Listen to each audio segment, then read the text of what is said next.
Hello বন্ধুরা, আজকে রান্না করব ডিম তড়কা। রোজই তো মাছের রেসিপি রান্না করে ছাড়ছি। আজকে দেখুন, তড়কার জন্য ডালটা ভিজিয়ে রেখেছিলাম। হাফ বেলা দেখুন গাছ গজিয়ে গেছে। এই সবুজ ডালটা এত ভালো ভালো ছিল, তো খুব নরম হয়ে গেছে। 12 ঘন্টার মতো ভিজিয়ে রেখেছিলাম আমি। তাতে তো সেটা অল্প অল্প গাছ গজিয়ে এসেছে। জল দিয়ে আমি সিদ্ধ করতে দিলাম। এই ডালে যখন রান্না করবেন, তরকাটা যখন রান্না করবেন আগে দিয়ে ভিজিয়ে নেবেন, তাহলে খুব তাড়াতাড়ি চটপট রান্না হয়ে যাবে। আমি এবার কিছু মশলা করে রাখছি। আদা, রসুন, জিরে সব সমস্ত কিছু একসঙ্গে পেস্ট করবো। এই মশলাগুলো অবশ্যই দিতে হবে। একটু জল দিয়ে একটু ভিজিয়ে নিচ্ছি।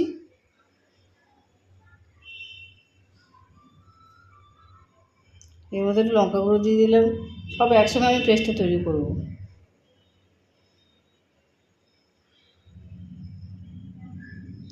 হলুদ গুঁড়োটা একসঙ্গে দিয়ে দিচ্ছি।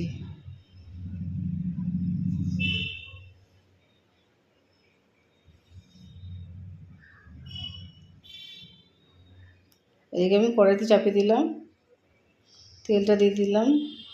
তড়কা মশলা দিয়ে দেবেন। এর মধ্যে তড়কা মশলা দিতে খেতে খুবই সুস্বাদু হয়। গরম মশলা দিয়ে দেবেন। আবার এর সঙ্গে যদি তড়কা মশলা, বাজারের তড়কা মশলা খেতে পাওয়া যায়, যদি দিয়ে দিতে পারেন, দেখবেন আরও খাদে গন্ধে আরও সুন্দর অপূর্ব হয়ে যাবে।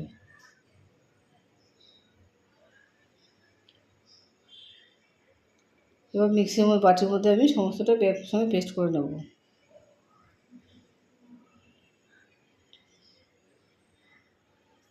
একটা ডিম ফেটিয়ে নিয়েছি তড়কার মধ্যে দেওয়ার জন্য।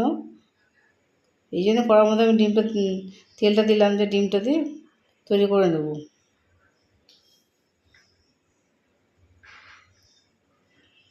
ডিমটাকে ঝুড়ি তৈরি করব। এবার খুন্তির সাহায্যে নাড়িয়ে ঝুড়ি করবেন। খুন্তি দিয়ে নাড়িয়ে দেখুন ঝুরঝুরি করে দিচ্ছে ডিমটাকে। এই তড়কার মধ্যে দিয়ে দিলে ভালো মতো মিশে যাবে। এই জন্য এইভাবে রান্না করছি।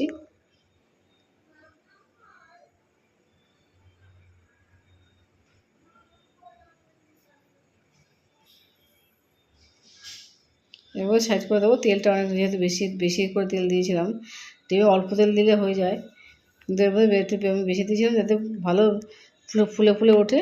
এই জন্য একটু সামান্য তেল বেশি দিয়েছিলাম। শেষের দিকে হয়ে গেলে ডিমটাকে সাইড করে ডিমটা কাচিয়ে নেবে, যাতে তেলটা যাতে না হয়। তেলটা সাইড করে ডিমটাকে তুলে নেবে।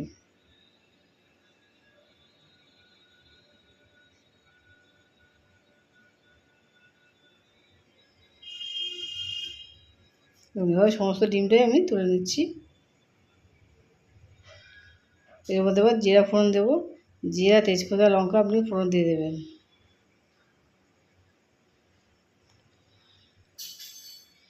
দেখুন ডালটাও সিদ্ধ হয়ে গেছে আমার। ডালটা সিদ্ধ মধ্যে কিছু দিইনি, হলুদ বা নুন কোনো কিছু দিইনি, তাতে একদম গলে গেছে। ফোড়ন দিয়েছিলাম, ফোড়নের মধ্যে আমি পেঁয়াজ কুচি দিয়ে দিলাম।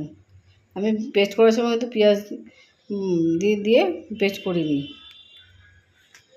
পেঁয়াজটা আমি এইভাবে কেটে দিয়েছি, সরাসরি তেলের মধ্যে দিয়ে ভালো করে একটু ভেজে নেব।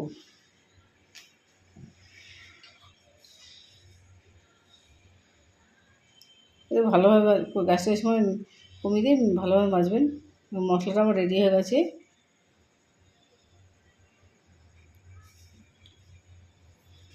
এই পেঁয়াজের মধ্যে আমি পেস্টটা দিয়ে দিচ্ছি।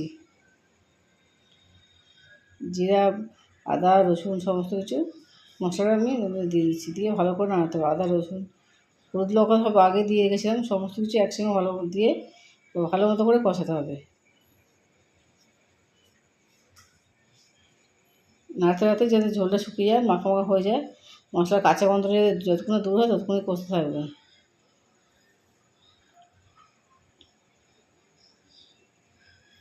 আমরা চাইলে যদি এর মধ্যে টমেটো দিতে পারেন। আমি যেহেতু পরে লেবু রস দেবো, তাই টমেটোটা দিলাম না।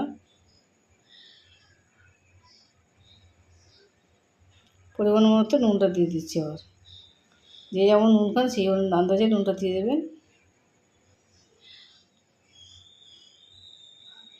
যখন দেখবেন তেলটা ছেড়ে ছেড়ে বেরিয়ে এসছে তখন ভাবেন যে মশলাটা কষানো হয়ে গেছে। এবার মশলা ধোয়া জলটা আমি দিয়ে দিলাম।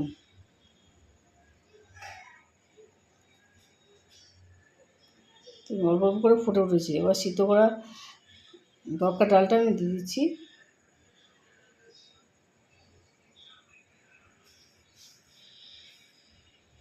একটু পাতলা করে রান্না করবেন, কেননা ঠান্ডা হয়ে গেলে তরকারি শক্ত হয়ে জমে যাবে। তাদেরকে একটু জল দিয়ে পাতলা করে তরকারিটা রান্না করবেন। যখনই রান্না করুন পাতলা করে রান্না করবেন। গরম গরম পাতলা দেখলে মনে হলো, ঠান্ডা হতে আসে টাইট হয়ে যায়। ভালো করে দিয়ে ফুটা দিতে হবে, যেহেতু পেঁয়াজটা আমি কুচিয়ে দিয়েছি। পেঁয়াজটা যাতে নরম হয়ে যায়, গলে যায়, সেদিকেও খেয়াল রাখবেন। আর ডিমের ঝুড়ি যে করেছিলাম সেটাকে আমি দিয়ে দিচ্ছি।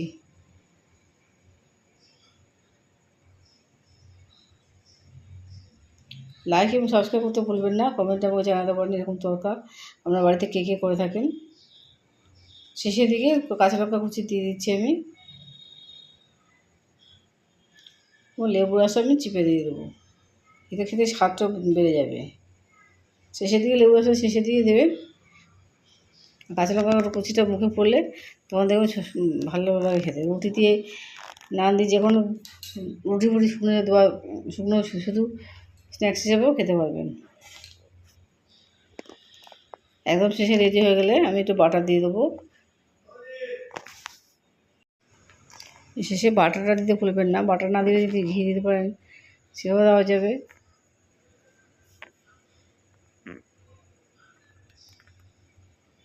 এবার উপর দিয়ে গরম মশলা ছড়িয়ে দেবেন। দেখবেন তো রেস্টুরেন্ট ফেল পড়ে যাবে। এই রান্না করে চেটে পুটে সবাই খেয়ে নেবে। বাটারটা গলে যাবে, লাস্টে খেতে অপূর্ব হবে।